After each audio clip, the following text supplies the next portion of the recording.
and welcome to the tips and tricks video for freezer to slow cooker meals. These are one of my most favorite type of freezer meal because they're so easy to get ready for the freezer, and they're also really easy to get going on a really crazy busy weekday morning, which happens a lot at my house. And so I want to share a couple tips with you.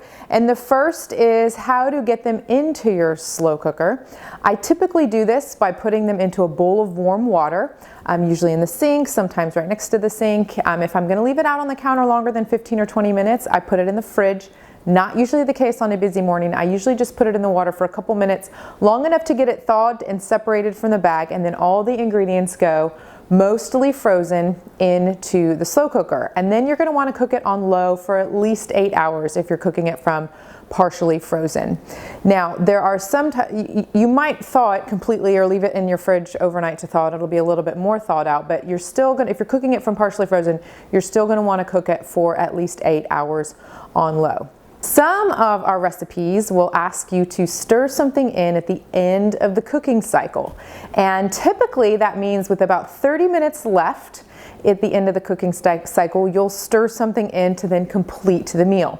It could be pasta, it could be cornstarch. There are a number of different types. It could be a cream or sour cream or cream cheese.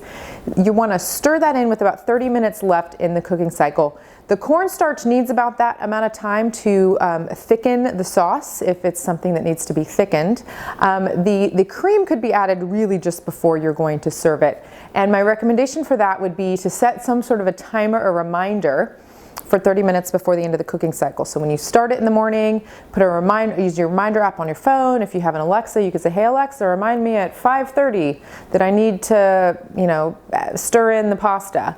And then at 5:30, you'll stir in the pasta, and then it will be ready. See, Alexa hears me. She's talking to me. Then it's ready to stir. Then it's ready, and you can cook the pasta in the last 30 minutes there. And so whatever it is, set yourself up for success. You don't forget, and then you're like, "Oh, I have to wait 30 minutes for this to thicken or for the pasta to cook." So just be sure to remind yourself of that. Again, freezer to slow cooker meals are super easy to get ready for the freezer, and they're also really fast and easy to get going into the slow cooker so that you don't have to worry about what you're going to have for dinner throughout the day.